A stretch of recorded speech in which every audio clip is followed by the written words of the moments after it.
جعفریہ قبلہ علامہ حجت الاسلام والمسلمین علامہ سید شہنشاہ حسین نقوی 72 سالہ بعد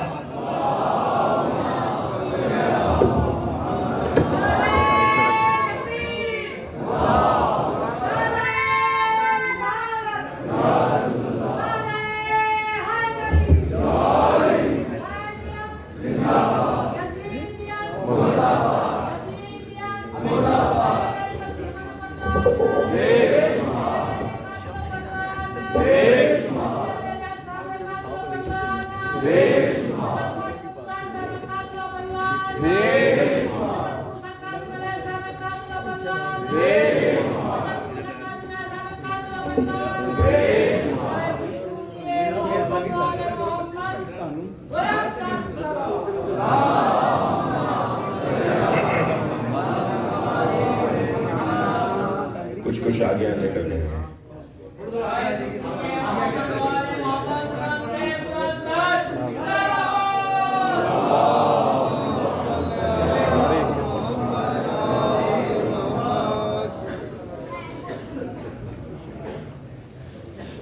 فاتحہ.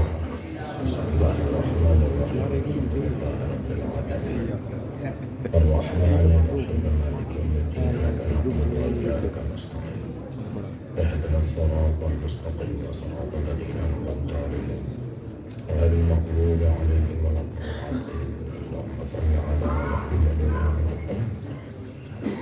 أعوذ بالله من الشيطان الرجيم. بسم الله الرحمن الرحيم. الحمد لله الذي لا يبلغ مدحته القائلون ولا يحصي نعماءه العادون ولا يعدي حقه المجتهدون الذي ليس لصفته حد محدود ولا نعت موجود ولا وقت معدود ولا أجل ممدود فطر الخلائق بقدرته ونشر الرياح برحمته والصلاة والسلام على الرسول المسدد المصطفى العمجد المحمود الأحمد سيدنا ومولانا ومولى الكونين جد الحسن والحسين وعاني بالقاسم محمد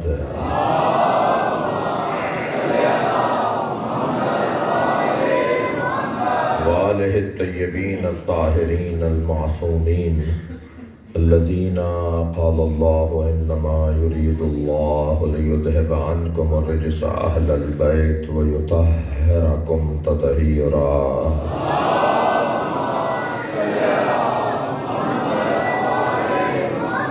ولعنة الله على أعدائهم أجمعين من يوم عداوتهم إلى قيام يوم الدين. أما بعد، قال الحكيم في القرآن الكريم: بسم الله الرحمن الرحيم. وقال الرسول يا رب إن قومي اتخذوا هذا القرآن مهجورا. صلوات.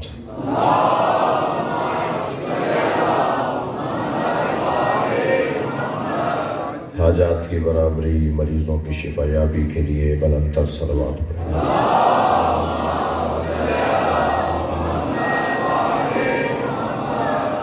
سورہ مبارکہ فرقان آیت نمبر 30.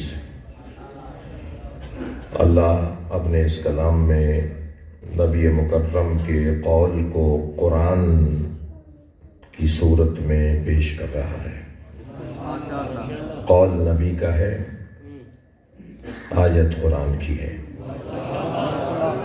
یعنی یہ ممکن ہے کہ قول کسی کا ہو اور اللہ اسے قرآن بنا دے. کچھ ہستیاں ایسی ہیں کہ جن کے اقوال کو اللہ نے قرآن بنا دیا. السلام علیہ یوم ولدت یوم اموت و یوم ابعث حیا. یہ سورہ مبارکہ مریم کی آیت ہے. اس آیت میں اللہ ارشاد فرما رہا ہے: میرے روز ولادت پہ سلام، میرے روز رحلت پہ سلام، جس دن دوبارہ زندہ اٹھایا جاؤں گا اس پر سلام. کوئی سوچ بھی سکتا ہے کہ اللہ کہہ رہا ہے؟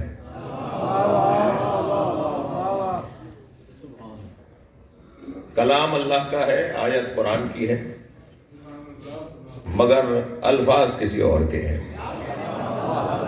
اس لیے کہ جس کی ولادت ہو وہ اللہ نہیں ہے، لم یلد ہے ولم یولد ہے، جس کی رحلت ہو جائے وہ اللہ نہیں ہو سکتا، اس لیے کہ وہ ازلی بھی ہے اور ابدی بھی ہے۔ تو پھر یہ الفاظ کس کے ہیں؟ یہ حضرت عیسیٰ علیہ السلام، حضرت یحییٰ علیہ السلام کے الفاظ ہیں۔ دو آیتیں ہیں یہ، ایک حضرت یحییٰ کی طرف منسوب ہے، ایک حضرت عیسیٰ کی طرف منسوب ہے، اور ایک روشن آیت مجلسوں پر اور میلادوں پر قرآن سے ثبوت یہی آیت ہے کہ ہم جشن میلاد کیوں منائیں اور روز شہادت کیوں منائیں۔ قرآن فارمولوں کی کتاب ہے، قرآن قوانین کی کتاب ہے۔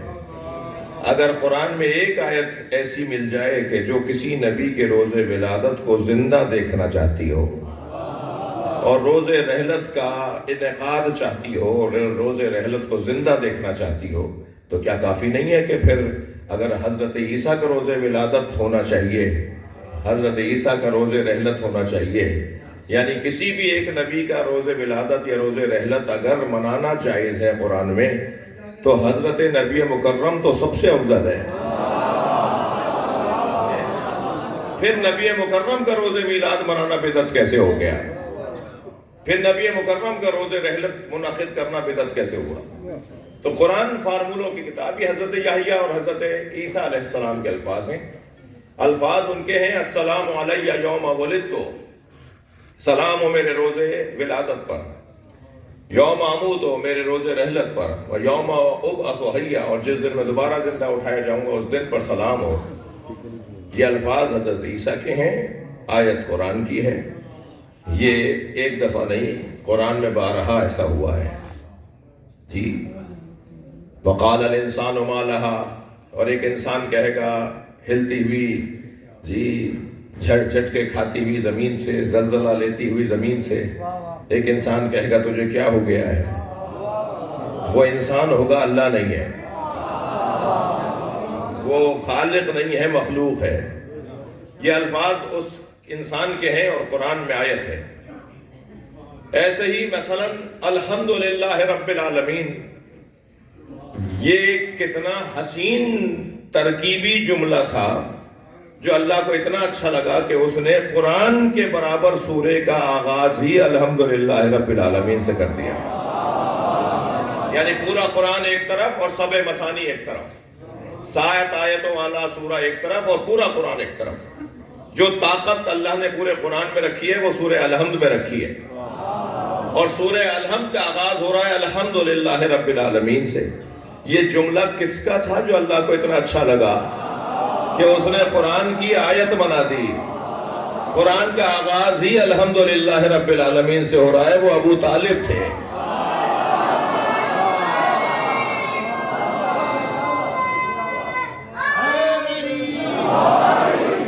ایسے ہی یہ آیت جو میں نے ان 2 مجلسوں کے لیے آپ کے محترم سماعتوں کو ہدیہ کرنے کے لیے منتخب کیا کہ اس آیت پر غور کروں۔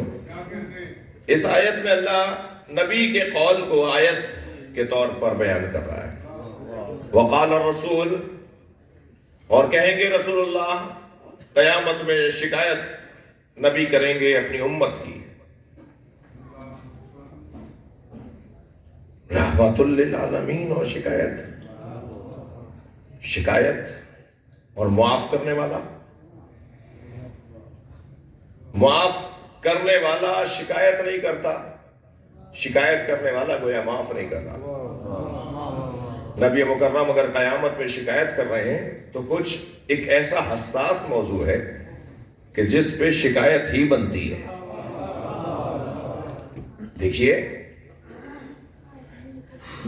جب بیت پر حملہ ہوا تو اللہ نے نبی کے ہوتے ہوئے عذاب نازل کیا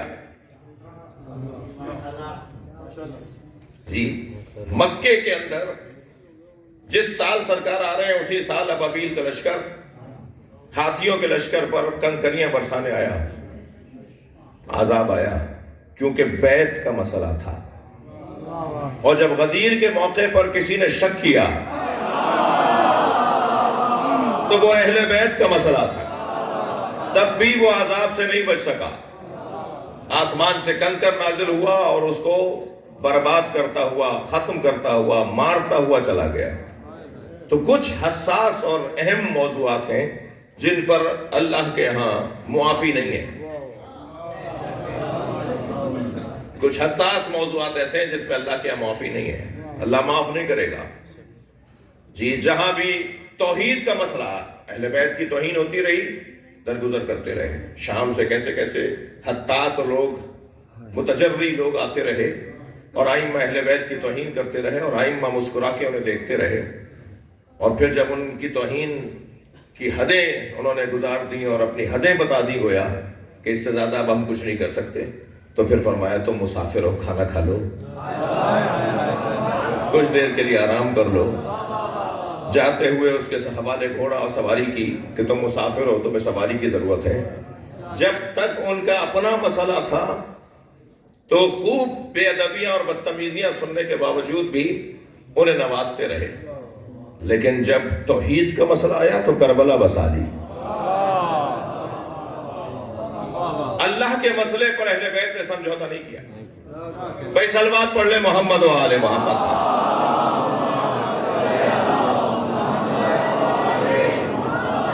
جب کبھی توحید کا مسئلہ آیا، قرآن کے انکار کا مسئلہ آیا، اللہ کے وحی کا مسئلہ آیا، قرآن کی وحی کا مسئلہ آیا، اہل بیت نے فوراً اپنی قربانی کے لیے خود کو پیش کر دیا۔ تو کہیں تو سرخ بتی کے قائل ہوں گے، یا ہر جگہ جو کہا جو چاہو کہتے رہو۔ جب یہ پیغام دیکھیں نا، یزید سے ہٹ کر جو باتیں ہوئیں اس میں اہل بیت نے اس وقت کو گزارا۔ یزید سے ہٹ کر جو باتیں ہوئیں اہل بیت نے اس وقت کو گزارا، لیکن جب یزید نے کہا لعبت بنو ہاشم بالملک فلا جاء خبر ولا وحی نزل، بنی ہاشم نے معاذ اللہ ڈھونگ رچایا تھا، کوئی قرآن نہیں، کوئی وحی نہیں، کوئی فرشتہ نہیں، کوئی اللہ نہیں، کوئی قرآن نہیں ہے۔ تو بات اب اہل بیت کی نہیں رہی، بات اب اللہ کی آ گئی، اور جیسے ہی اللہ کے انکار کی بات آئی تو یہی تو آگے آئیں گے۔ بھائی حسین وارث ہیں مولا علی کے، اور مولا علی اللہ کے وجود کا سب سے بڑا گواہ، اللہ کے وجود پر سب سے بڑا گواہ اگر کوئی ہے تو خود علی کی ذات ہے۔ لو کشف الغطاء لمزددت یقینا، اگر میرے سامنے سے حجاب ہٹا دیے جائیں تو میرے یقین میں اضافہ نہیں ہوگا۔ صلوات پڑھے محمد و آل محمد۔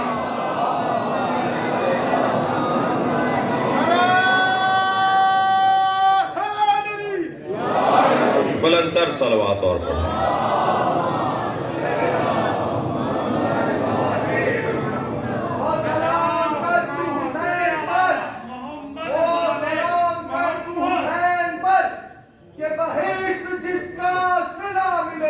واہ، یہ طلب تو اپنی طرف سے ہے، یہ وہاں سے دیکھیے کیا ملے۔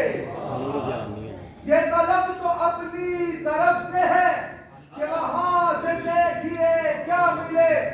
جو در حسین کا ہو گدا اسے ہو رسائی علی تلک۔ جو علی ملے تو نبی ملے، جو نبی ملے تو خدا ملے۔ محمد آل محمد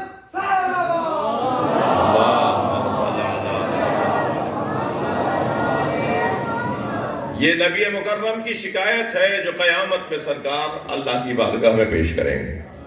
یعنی مسئلہ اتنا حساس ہے کہ جس حساس مسئلے میں غلطی کی گنجائش نہیں ہے، جی کوتاہی شمار نہیں ہوگی، حد تاکی شمار ہوگی، بغاوت شمار ہوگی، اور کفر شمار ہوگا۔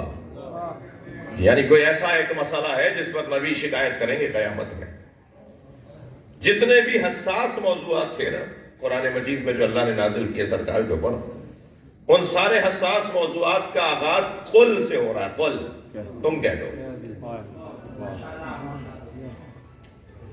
خود اللہ کی توحید کا مسئلہ، اس سے زیادہ حساس مسئلہ کیا ہوگا؟ جی یہ سب اللہ تو مانتے تھے، جی مگر غیر خدا کا انکار نہیں کرتے تھے. یہ الہوں کے ماننے میں تو غنی تھے. جسے چاہتے تھے اللہ مان لیتے تھے, جسے باکمال دیکھتے تھے اللہ بول دیتے تھے, جسے چاہتے تھے اللہ مان لیتے تھے. نبی مکرم نے یہ کب کہا کہ میرا اللہ مان لو؟ فوراً مانتے اگر سرکار نے کہا تھا میرا اللہ مان لو. نبی نے فرمایا نہیں, پہلے سارے الہوں کا انکار کرو. یہ اقرار کرنے کا مزاج اور انکار نہ کرنے کا مزاج پرانا ہے.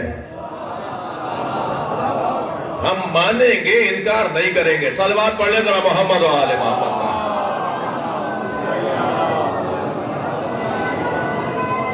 بھائی توجہ بڑھائیں گے میری طرف. یہ اللہ کے بارے میں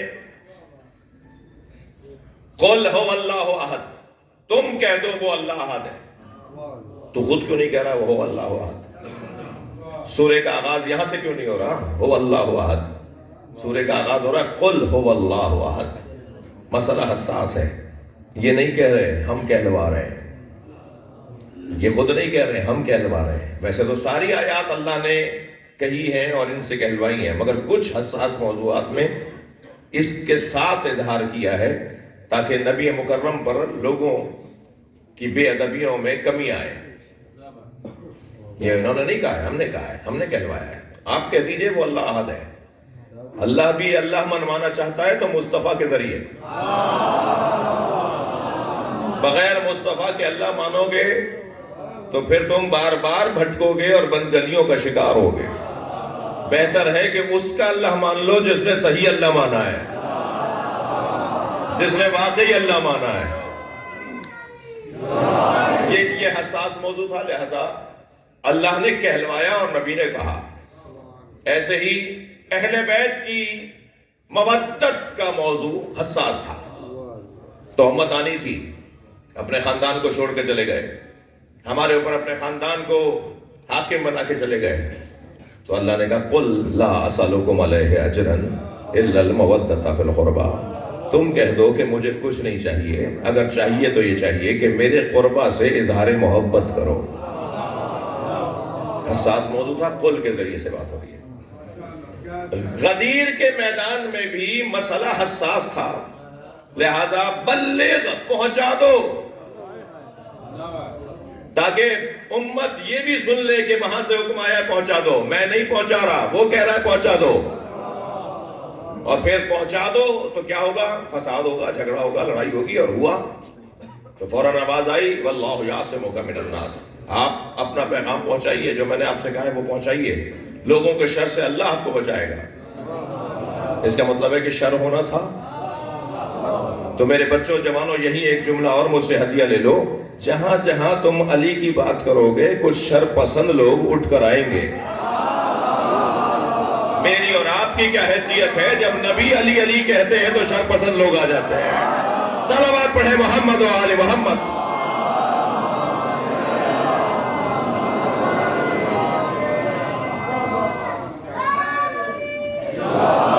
اور کوئی ایک دور مجھے بتائیے, 1400 سال گزر گئے, کوئی ایک دور بتائیے جس دور میں مولا علی کی ولایت پہنچانے پر کسی کو چین آیا ہو. جی 5 اگر چاہنے والے خوش ہوئے ہیں تو 10 برابر زیادہ کو پریشانی ہوئی ہے. مگر اللہ نے مطمئن کیا نبی کو کہ گھبرانا نہیں, تمہیں لوگوں کے شر سے بچانے کے لیے اللہ کافی ہے. تو جب نبی جیسا مضبوط وجود, ان سے بڑا وجود ہی بات خدا کوئی نہیں, اسے اللہ کی مدد کی ضرورت ہو علی پہنچانے میں, تو میں اور آپ اگر پریشان ہو جائیں, پریشانیوں کا سامنا کریں, تو اس میں تعجب کی کیا بات ہے, نئی کون سی بات ہے, یہ تو ہونا ہے. میں بارہا اپنے اس انداز کی بات کرتے ہوئے گزارش کرتا ہوں کہ اگر مولا کے فضائل پڑھنے پر اور اہل بیت کے دشمنوں سے نفرت کرنے پر کہیں کوئی شکایت ہو جائے اور کسی پریشانی کا سامنا ہو, تو ذہنی طور پہ تیار رہنا چاہیے. یہ راستہ قربانی کا ہے, یہ راستہ پریشانیوں کا ہے. ہم آج تو شیعہ نہیں ہوئے, جی بہت سارے لوگ تو یہاں بھی تشریف فرمائے جو خاندانی شیعہ ہیں، جو 10 15 20 پشتوں سے شیعہ چلے آ رہے ہیں. تو کیا ہمارے بڑوں نے پریشانیاں نہیں اٹھائیں جو ہمارے لیے کوئی نئی بات ہے؟ یہ تو رستہ ہی پریشانیوں کا ہے. ہم تو ہیں ہی وہ جو مشکلات مول لیتے ہیں. پریشانیاں مول لینے والے لوگوں کو پریشان نہیں ہونا، بلکہ پریشانی دیکھ کے سجدہ شکر ادا کرنا ہے کہ اللہ نے ہمیں علی والا قرار دیا ہے. یہ کون سی زندگی ہوئی کہ چین سے گزر رہی ہے، آرام سے گزر رہی ہے؟ یہ کون سا امتیاز ہوا کہ کوئی پریشانی نہیں آ رہی؟ اعزاز تو یہ ہو کہ پریشانی آئے ہوئے تو علی کے نام پر آئے.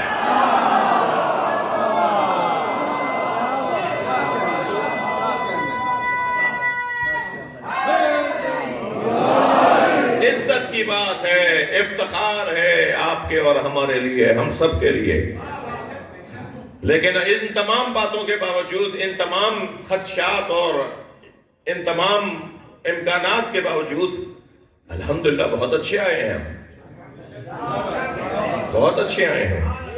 آپ ابھی سے 100 سال پہلے کے حالات اپنے بڑوں کے جانیے اور آج کے حالات دیکھیے. آج بڑے اطمینان کے ساتھ آپ اپنے شہروں کے اندر علی ولی اللہ خلیفۃ بلا فصل کی اذانیں بلند کرتے ہیں. تقریباً 3 ممالک میں تو اکثریت اہل بیت کے چاہنے والوں کی ہے، اور ممالک میں بھی جہاں مسائل ہیں وہاں اہل بیت کی عظمت کا پیغام بڑھتا جا رہا ہے. میں آپ کا معمولی ساتواں سا ایک خادم ہوں. آپ کا احترام میرے نگاہ میں بہت بلند ہے. ایرانی عراقی علماء، لبنانی علماء اپنی قوم کی تعریف کرتے کرتے تھکتے نہیں ہیں. میں پاکستانی شیعہ قوم کی بھی کمزوریاں بتانے کا قائل نہیں ہوں. میں اس بات کا قائل ہوں کہ جو ہماری قوم کے اندر خوبیاں ہیں انہیں اجاگر کیا جائے. خوبیوں کو آپ اجاگر کرتے چلے جائیے، خامیاں خود ہی ختم ہوتے چلے جائیں. الحمدللہ ہمارے ہاں خوبیاں بہت پائی جاتی ہیں، بہت ہی قابلیت پائی جاتی ہے. میں ان بچوں جوانوں سے کہوں گا کہ صرف مولوی، خطیب، ذاکر کا کام نہیں ہے مبلغ ذکر علی بننا، بلکہ قوم کا فرد اپنی اپنی جگہ مبلغ ذکر علی بن جائے. آج نہیں کل سب کو علی علی کہنا ہے. سب میں کیونکہ آپ ہی کے درمیان سے ہوں تو مزاجوں کو اور نبضوں کو بھی جانتا ہوں. کوئی ممکن ہے یہ سوچ رہا ہو کہ مولانا علی علی کہنے اور علی علی کرنے کی بات کر رہے ہیں، کردار کی بات نہیں کر رہے. پہلے اپنا عطا پتہ تو ٹھیک کر لو، پہلے اپنا اسکول تو طے کر لو. اسکول اپنا اچھا کر لیں. وہ اور بات ہے کہ آگے بیٹھنے والا زیادہ قابل طالب علم ہوتا ہے، پیچھے بیٹھنے والا ذرا کمزور طالب علم ہوتا ہے، مگر کلاس دونوں کی ایک ہے. ہمارا اسکول اس سے اچھا اسکول نہیں ہے. ہم جس اسکول کے طالب علم ہیں اس سے اچھا اسکول نہیں ہے. فخر کرنا چاہیے، اعزاز اور عزت کی بات ہے. ایک بات میں تکراری کرتا ہوں اور قصداً کرتا ہوں، جان بوجھ کے کرتا ہوں، آپ کا نوکر ہوں، مجھے برداشت کر لیجئے گا. مجھے وہ سنی بہت اچھا لگتا ہے جو لاکھوں شیعوں میں ہاتھ باندھ کے نماز پڑھتا ہے. وہ مشہد میں، نجف میں، کربلا میں کہیں کہیں ہاتھ باندھے ہوئے جو سنی نظر آتا ہے مجھے بہت اچھا لگتا ہے. اس لیے اچھا لگتا ہے کہ وہ ہاتھ باندھ کر بتاتا ہے شیعوں کے درمیان کہ شیعوں سے ڈرنا نہیں ہے، مارتے نہیں ہیں. یہ نقصان پہنچانے والی قوم نہیں ہے. وہ نہ چاہتے ہوئے بھی غیر ارادی طور پر بھی پوری قوم کی تعریف کر رہا ہوتا ہے. مجھے وہ سنی بہت اچھا لگتا ہے جو لاکھوں شیعوں میں ہاتھ باندھ کے نماز پڑھتا ہے، مگر اتنا ہی وہ شیعہ برا لگتا ہے جو 4 سنیوں میں ہاتھ باندھ لیتا ہے.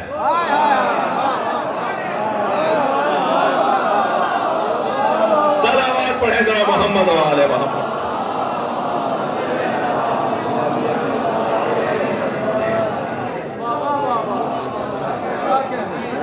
تو سوشل میڈیا نے بہت ساری چیزیں کلیئر کر دی ہیں. سائنس جتنی ترقی کرے گی اتنا ہی اہل بیت کی فضیلت عام ہوگی. سائنس کی ترقی کا خلاف یہ ازخانہ نہیں ہو سکتا. یہ فرش اعضاء سائنس کی ترقی کے مخالف نہیں ہو سکتا. جیسے جیسے علوم پڑھتے چلے جائیں گے اہل بیت کی عظمت روشن ہوتی چلی جائے گی۔ آج جدید سائنس آسمانوں کی خلقت پہ جو نظریہ قائم کر چکی ہے، یہ وہی نظریہ ہے جو 1400 سال پہلے علی نے قائم کیا ہے کہ اللہ نے آسمان کیسے بنائے۔ آپ نہج البلاغہ کا پہلا خطبہ آج ہی جا کے پڑھیے، اور پھر آپ سرچ کیجئے، جا کر تحقیق کیجئے کہ جدید سائنس نے آسمانوں کی خلقت کے بارے میں کیا بات کی ہے۔ جو آج جدید سائنس آسمانوں کی خلقت پہ نظریہ دیتی ہے، وہی نظریہ ہے جو 1400 سال پہلے علی نے دیا ہے۔ تو سائنس کو ترقی کرنے دیجئے، علی علی ہوگا۔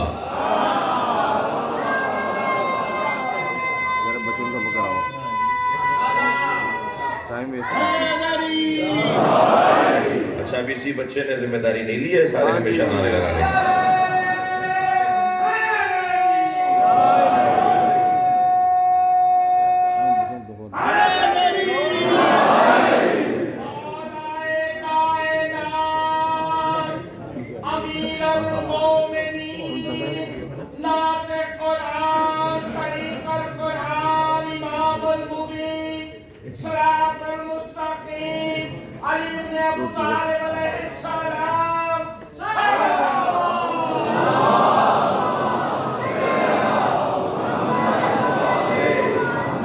سرکار قیامت میں شکایت کریں گے، وہ کتنا حساس موضوع ہوگا، کتنا ضروری ہوگا کہ جس کے لیے نبی مکرم قیامت میں اللہ کی بارگاہ میں شکایت کریں گے۔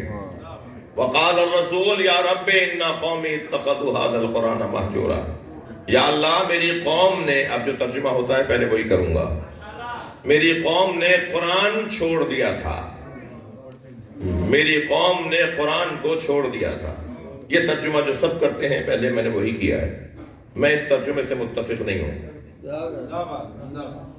سب سے زیادہ قرآن آج، سب سے زیادہ قرآن اگر پڑھا جا رہا ہے تو آج پڑھا جا رہا ہے۔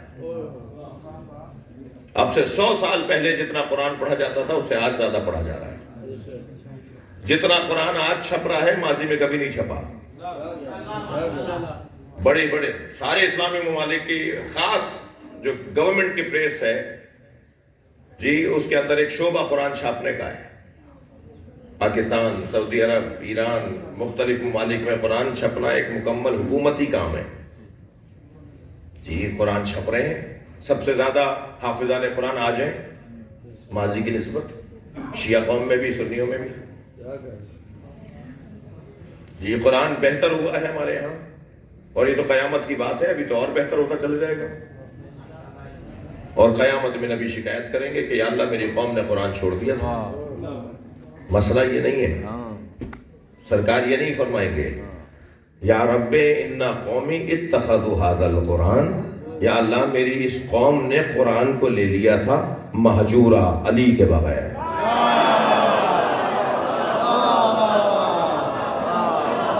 میری امت نے اکیلا قرآن لیا جبکہ میں نے اکیلا نہیں دیا تھا۔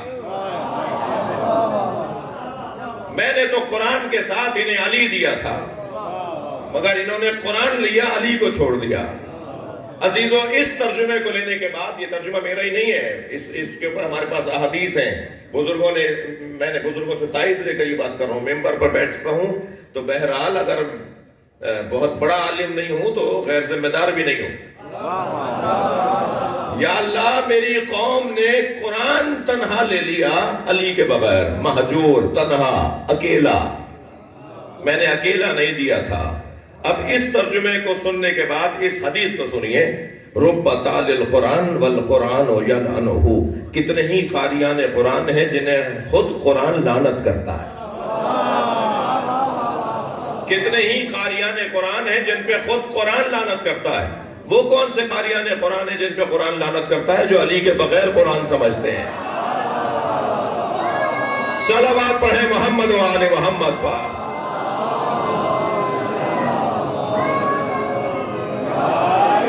علی مع القرآن والقرآن مع علی، علی قرآن کے ساتھ اور قرآن علی کے ساتھ۔ کون سمجھائے گا کہ قرآن کی اس آیت کا کیا مطلب ہے؟ فرمایا میں ہزر میں نازل ہونے والی آیات کو بھی جانتا ہوں، میں سفر میں نازل ہونے والی آیات کو بھی جانتا ہوں، میں آیات کی تعویلات بھی جانتا ہوں، میں تفسیر بھی جانتا ہوں، میں محکمات بھی جانتا ہوں، میں متشابہات بھی جانتا ہوں، میں ظاہر قرآن کو بھی جانتا ہوں اور بطون قرآنی کو بھی جانتا ہوں۔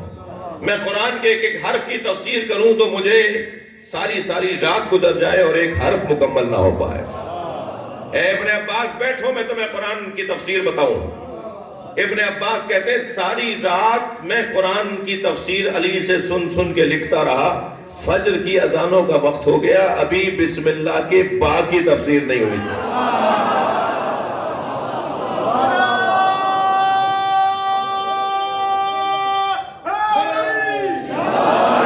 مفسر قرآن جناب ابن عباس کہتے ہیں کہ میں نے علی سے قرآن کی تفسیر پڑھی، سیکھی، اگر اسے سواریوں پہ لادا جائے، اونٹوں پہ لادا جائے، ایک طویل انگنت اونٹوں کی قطار بنے گی، پھر بھی میں یہ نہیں کہہ پاؤں گا کہ میں نے ساری قرآن کی تفسیر اونٹوں پہ لاد دی ہے۔ اور ایسا بڑا عالم جسے امت حبر الامہ کہتی ہے، امت کا جھومر، امت کے ماتھے کا جھومر، حضرت ابن عباس، جب ان سے پوچھا گیا کہ آپ اتنے بڑے عالم کہ آپ جس آیت کو آپ کے سامنے کہا جائے کہ اس کی تفسیر بتائیے تو آپ فوراً اس کی ایک حسین تفسیر بیان کرتے ہیں، تو کیا آپ کا علم علی کے علم کے برابر ہے؟ تو فرمانے لگے علی کا علم سمندر کی طرح تصور کرو اور میرا علم قطرے کی طرح تصور کرو۔ علی کے مقابل میرا علم ایسا ہے جیسے سمندر کے سامنے قطرہ ہوتا ہے۔ لہٰذا میرے بچوں جوانوں، میں کہتا ہوں آج کے دور میں ہر دور سے زیادہ مولا علی کے فضائل پڑھنے کی ضرورت ہے، اس لیے کہ جیسے ذمہ داری ہم سب کی ہے، جیسے جیسے مسائل بڑھتے جا رہے ہیں ایسے ایسے مولا علی کی عظمت کے گوشوں کو کھولنے کی اور اجاگر کرنے کی ضرورت ہے۔ قرآن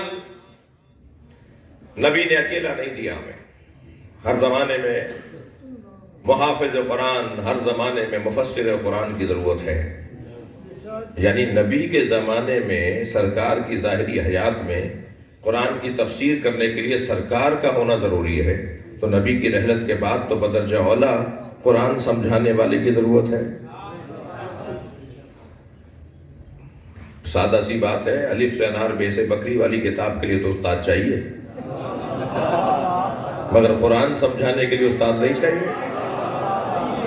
تو وہ جو قرآن سمجھانے والا استاد ہے وہ ایک مرتبہ تو کہ صاحب یہ ظاہر قرآن کو سمجھانے والے ہمارے معلمین ہیں، ہمارے اساتذہ ہیں، لیکن جو امت اب تک الف لام میم کا ترجمہ نہ کر پائی ہو، الف لام را کے نیچے الف لام را ہی لکھ دیتے ہوں، کاف آ یا انصاد کے نیچے ترجمے میں کاف آ یا انصاد ہی لکھ دیتے ہوں، تو ضرورت نہیں ہے کہ پھر کوئی ایسا ڈھونڈا جائے جو یہ بتائے کہ کاف آ یا انصاد کا مطلب کیا ہے، الف لام را کا ترجمہ کیا ہے، مطلب کیا ہے، پیغام کیا ہے۔ قرآن کی ان آیات کو بعض بزرگوں نے، بعض مفسرین نے علیحدہ کیا ہے کہ جن کے بارے میں سوائے اہل بیت کے کسی نے حل نہیں بتایا۔ جی بہت سارے لوگوں، بہت ساری تفاسیر ہیں آیات کی کہ جو اس میں بھی ملتی ہیں اور ادھر بھی ملتی ہیں، لیکن کچھ آیات، بڑی تعداد میں آیات کی ایک تعداد ہے کہ جو جا کر مشکل جا کر ختم ہوتی ہے اہل بیت کی مشکل کشائی پر۔ جب انہوں نے بتایا تو مسئلہ حل ہوا۔ دیکھیں کل کی گفتگو کہاں جاتی ہے، میں آج تقریباً 20 منٹ تاخیر سے بیٹھا ہوں، کل کوشش ہے کہ اپنے وقت پہ 9 بجے آپ کی خدمت میں آپ کی زیارت کے لیے آ جاؤں۔ طویل سفر کر کے لوٹا ہوں 2-3 شہروں سے ہوتا ہوا، تو تاخیر کی معذرت، کل انشاءاللہ بات وقت پہ شروع ہوگی۔ جی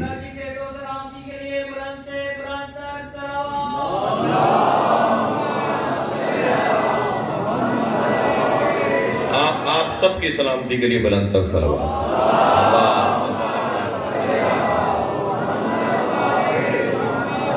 وقت تنگ ہو گیا، میرا دل کہہ رہا تھا کہ کچھ دیر تمہید آج مکمل کر کے کچھ دیر آج ہی امام موسیٰ کاظم علیہ السلام کی خدمت میں رہوں، کیونکہ آج کی جو مجلس ہے یہ بنام موسیٰ بن جعفر ہے، اور کل کی جو مجلس ہے وہ روانگی امام حسین ہے از مدینہ بکربلا۔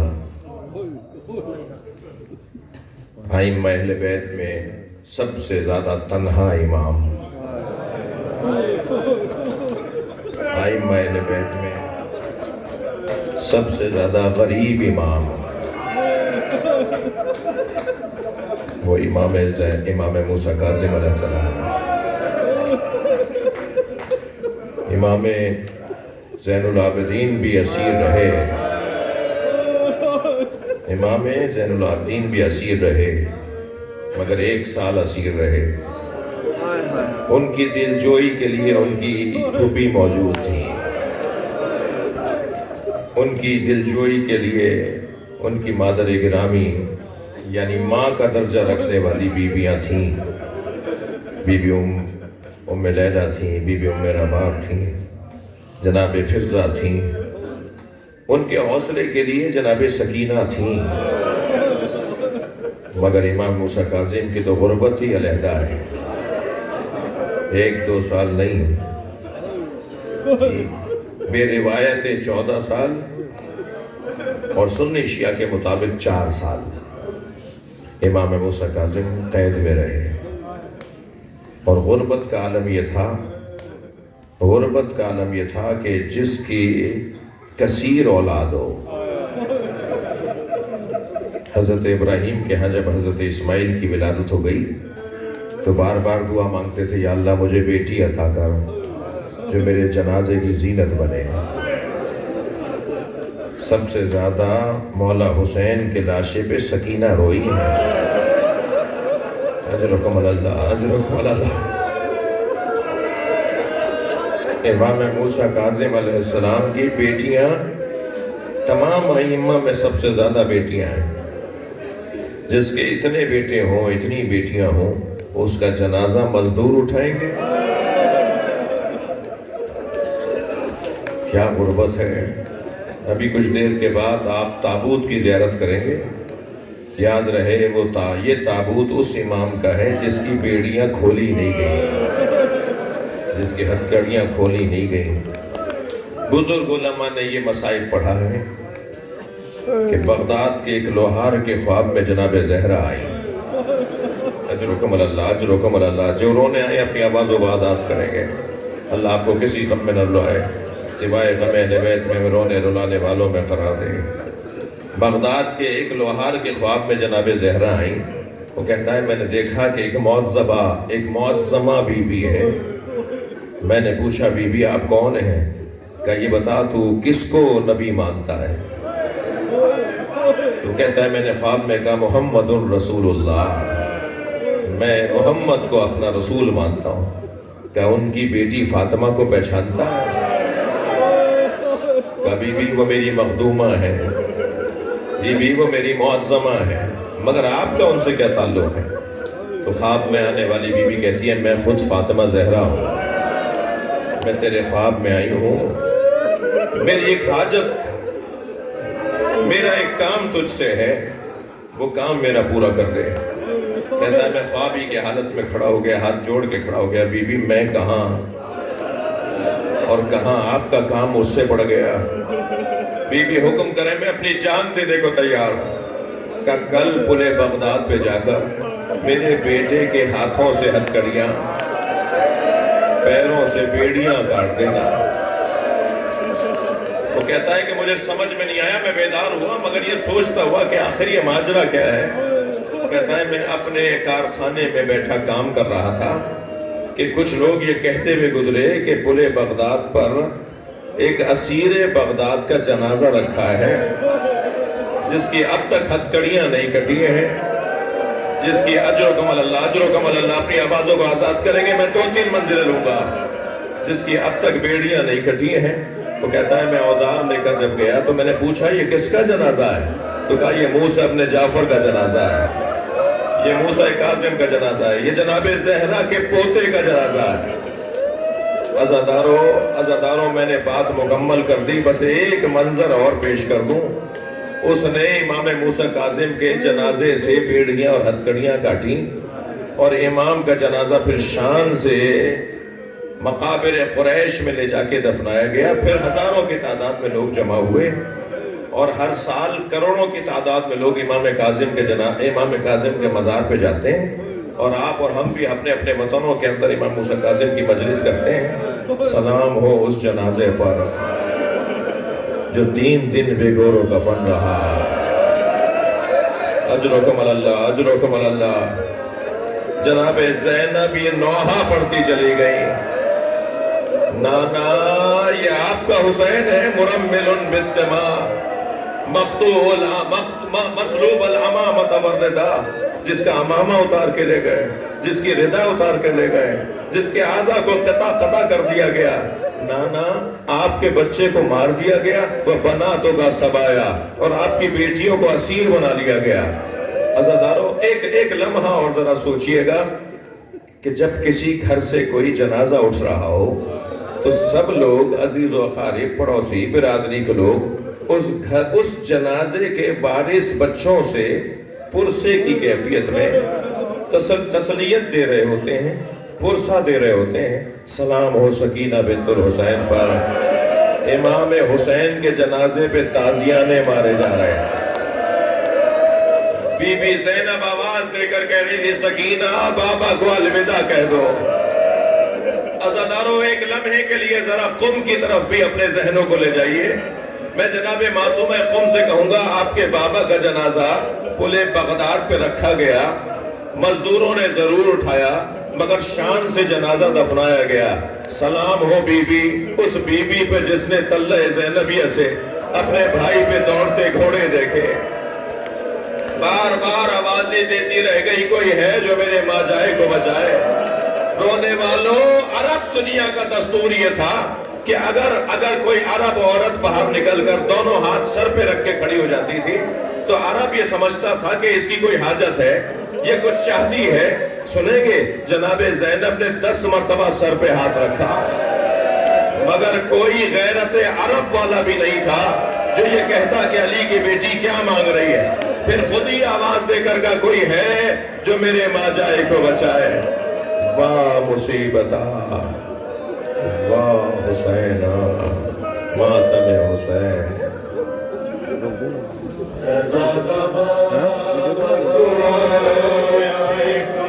چلے آئے ایسا چمولک دو تیگ اڑ جدایا گے، ایسا دبا تو آیا تر بھی چلے آئے ایسا چمولک دو تیگ اڑ جدایا گے، بھابی گزر گئی